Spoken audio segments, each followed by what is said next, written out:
Salam damai dan sejahtera bagi kita semua. Sebentar lagi tetangga sebelah, yaitu umat Islam, akan merayakan Idul Adha yang menjadi salah satu hari raya penting bagi mereka. Hari raya ini dimaksudkan untuk mengingat kembali perintah Tuhan kepada Abraham atau Ibrahim menurut sebutan Muslim untuk mengorbankan anaknya. Mereka merayakannya dengan melakukan ibadah haji di Mekah dan melakukan kurban hewan di berbagai tempat di seluruh dunia. Yang menarik bagi kita sebagai orang Katolik, sama seperti yang telah terjadi pada tahun-tahun sebelumnya, sepertinya pada Hari Raya Idul Adha kali ini, kita juga akan disuguhi tingkah memalukan para uskup Katolik yang mencari pujian dunia dengan ikut-ikutan menyumbang sapi atau hewan kurban lainnya. Mudah-mudahan sih tidak begitu yang terjadi, tapi mari kita tunggu saja faktanya nanti. Untuk memahami fenomena ini, kita akan lihat apa sesungguhnya perayaan Idul Adha tersebut dalam perspektif iman Katolik.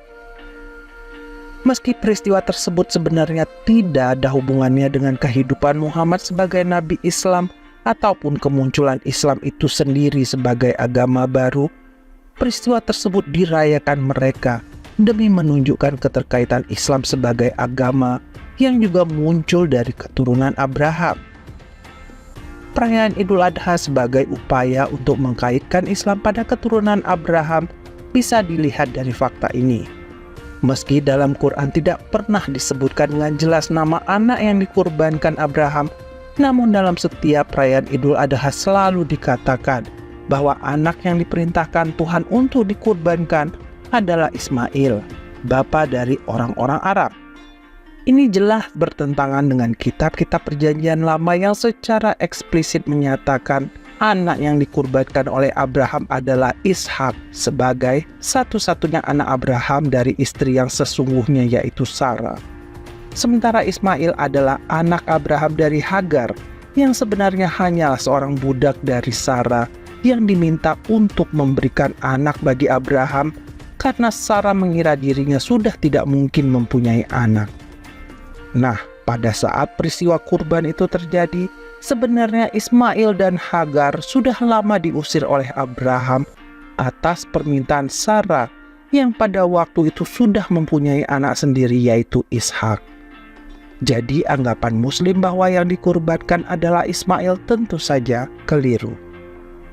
Dalam tradisi Yahudi, sebenarnya peristiwa kurban yang dilakukan Abraham ini tidak dirayakan secara khusus.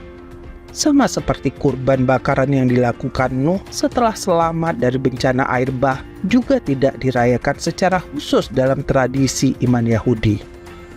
Sebaliknya, berbagai upacara kurban yang mereka lakukan seperti misalnya upacara kurban sehari-hari, Bilangan bab 29 ayat 38 hingga 46 dikaitkan dengan perintah Tuhan pada Musa. Upacara kurban sehari-hari dalam tradisi Yahudi ini berakhir ketika Bait Allah di Yerusalem dihancurkan oleh bangsa Romawi pada tahun 70 Masehi. Ini secara simbolik juga menandai berakhirnya upacara kurban binatang menurut hukum Musa. Selanjutnya perintah Tuhan tentang kurban sehari-hari ini diteruskan dalam bentuk misa kudus di gereja Katolik yang merupakan pengulangan dari kurban Kalvari di mana Tuhan Yesus Kristus mengorbankan dirinya sebagai penebusan yang sempurna bagi dosa-dosa manusia. Jadi, misa kudus yang diselenggarakan setiap hari di gereja Katolik tidak hanya penerus dari perintah Tuhan kepada Musa untuk melaksanakan kurban sehari-hari, tapi juga sekaligus menyempurnakannya. Mengapa demikian? Karena dalam upacara kurban sehari-hari Yahudi sesuai hukum Musa yang dikurbankan adalah binatang domba. Sebaik apapun domba yang dikurbankan, sebenarnya tidak pernah cukup sebagai kurban penebusan dosa manusia. Sementara dalam kurban Kalvari yang menjadi kurban adalah anak domba Allah, yakni Yesus Kristus Sang Putra Allah sendiri. Inilah kurban sempurna sebagai penebusan yang tuntas bagi seluruh dosa manusia. Nah, kurban sempurna itulah yang sampai hari ini dilaksanakan setiap hari di seluruh gereja Katolik sebagai pengulangan tanpa darah dari kurban Kalvari. Lihat 1 Korintus bab 11 ayat 24 sampai dengan 25. Sekarang mari kita lihat betapa ironis dan memalukannya tindakan para uskup Katolik yang ikut-ikutan menyumbang hewan kurban. Dalam perspektif iman Katolik, kurban Abraham yang dirayakan dalam Idul Adha tidak lebih hanyalah tipologi atau perlambang dari kurban Kalvari yang digenapi dalam Misa Kudus. Dalam peristiwa kurban Abraham, Allah meminta Abraham untuk mengorbankan anak tunggalnya. Sementara dalam peristiwa kurban Kalvari, Allah Bapa sendiri menggenapi semangat pengorbanan Abraham yang pernah dimintanya dengan mengorbankan Yesus Kristus, Sang Putra Tunggalnya. Kita bisa ibaratkan relasi antara kurban Abraham dan kurban Kalvari seperti kartu undangan untuk pesta perkawinan. Kurban Abraham adalah kartu undangannya, sedangkan Misa Kudus adalah pesta perkawinan yang disebut dalam undangan tersebut. Apa yang dilakukan saudara-saudara kita yang muslim dengan merayakan Idul Adha adalah bagaikan orang yang sibuk mengagumi kartu undangan perkawinan. Sementara pesta perkawinan yang ditulis dalam undangan justru sedang berlangsung meriah dan mereka tidak datang karena tidak tahu.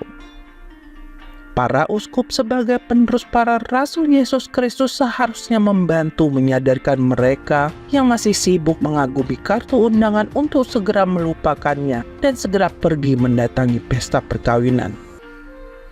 Tapi yang dilakukan para uskup ini justru sibuk ikut membenarkan orang-orang yang mengagumi kartu undangan dengan cara ikut-ikutan latah menyumbangkan hewan kurban.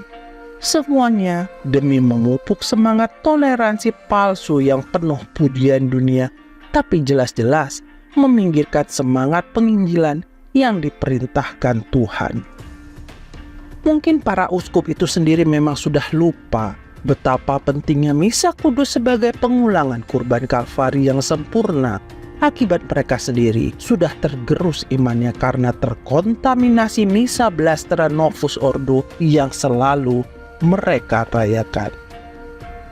Mari kita berdoa bagi para uskup ini agar mereka kembali ingat pada tugas mereka sebagai gembala gereja yang diutus untuk mewartakan salib Kristus ke seluruh bangsa.